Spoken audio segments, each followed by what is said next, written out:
मैं मनीलता पचानौत राजकीय कन्या महाविद्यालय बूंदी से आप सभी का स्वागत करती हूँ।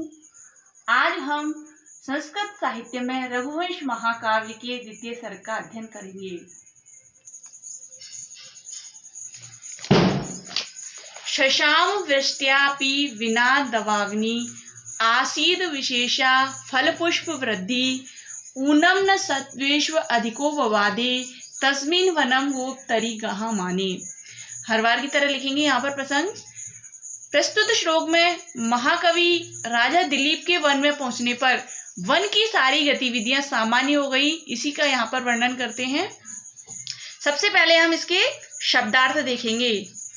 शशाम है, शशाम अर्थात शांत हो गई, शशाम यानी शांत हो गई, शम धातु से बना है। वृष्ट्या, वृष्ट्या कहते हैं वर्षा के बिना ही, अपि अर्थात भी, तो वृष्टि के बिना भी, बिना दवाग्नि अर्थात दावानल यानी वन में लगने वाली जो अग्नि है वो बिना वर्षा के ही शांत हो गई। आसीत विशेषा, आसीत विशेषा अर्थात हो गई, विशेषा अर्थात विशेष, विशेष हो गई।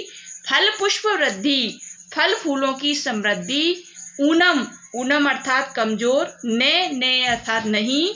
सत्वेषु अर्थात प्राणियों में, अधिको, प्राणियों में अधिको अर्थात अधिक बलवान। बवाधे, बवाधे अर्थात सताया। तस्मिन वनम अर्थात उस वन में। गोप्तरी जगत के रक्षक, जगत के रक्षक। गाह माने अर्थात प्रवेश करने पर। शब्दार्थ के बिना हम शब्दार्थ के बाद इसके अन्वय से हम इसके अनुवाद को देखेंगे कि तस्मिन गोप्तरी, उस जगत के रक्षक, गोप्तरी अर्थात जगत के रक्षक। वनम गहा माने, उस जगत के रक्षक राजा दिलीप के उस जंगल में प्रवेश करने पर। वनम गहा माने अर्थात वन में प्रवेश करने पर। वृष्ट्या विना अपि, वृष्टि के बिना भी, वर्षा के बिना भी। दवाग्नि अर्थात दावानल। शशामे अर्थात शांत हो गई, तो उस राजा दिलीप के वन में प्रवेश करने पर वृष्टि अर्थात बारिश के बिना भी दवाग्नि है जो शांत हो गई। विशेषः फल पुष्प वृद्धि, विशिष्ट फल फूलों की समृद्धि हो गई। सत्वेषु, प्राणियों में किसी भी अधिक बलवान प्राणी ने। ऊनम न बभादे, कमजोर प्राणी को नहीं सताया। श्लोक से इसका अर्थ देखेंगे। शशाम वृष्ट्यापि विना दवाग्नि अर्थात वृष्टि के बिना भी, बिना बरसात के भी दवाग्नि शांत हो गई। आसीद विशेषा, और विशेष रूप से फल पुष्प वृद्धि, फल पुष्पों की वृद्धि हो गई। ऊनम अर्थात कमजोर प्राणियों को। सत्वेषु अधिको, अधिक सत्व वाले, अधिक जो वीर, अधिक बलशाली प्राणी हैं उन्होंने बबादे पीड़ित नहीं किया। तस्मिन वनम, उस वन में। गोप्तरी गहा माने अर्थात जगत के रक्षक राजा दिलीप के उस वन में प्रवेश करने पर जो बिना वर्षा के और वृष्टि समाप्त, दवाग्नि समाप्त हो गई, फल पुष्पों की विशेष वृद्धि हो गई और अधिक शक्तिशाली प्राणियों ने कम शक्तिशाली प्राणियों को नहीं सताया। तो इस प्रकार से यहाँ पर इसका अर्थ है। इसको लिखेंगे हम। उस जगत के रक्षक राजा दिलीप के उस जंगल में प्रवेश करने पर वर्षा के बिना ही दावानल शांत हो गई, विशिष्ट फल फूलों की समृद्धि हो गई।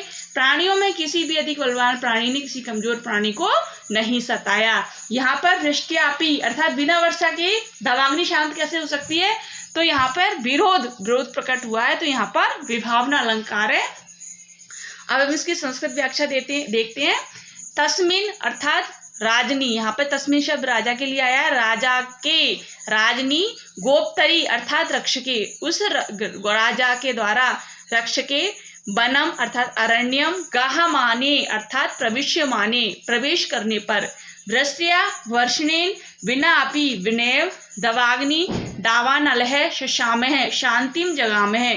विशेषः विशिष्टा फल पुष्प वृद्धि, द्रुम प्रसून फल समृद्धि। आसीत संजाता। सत्वेषु प्राणीषु अधिक है। सबल है। ऊनम अवलम नैव बबाधे, बबाधे अर्थात पीड़िया मासे अर्थात पीड़ित किया।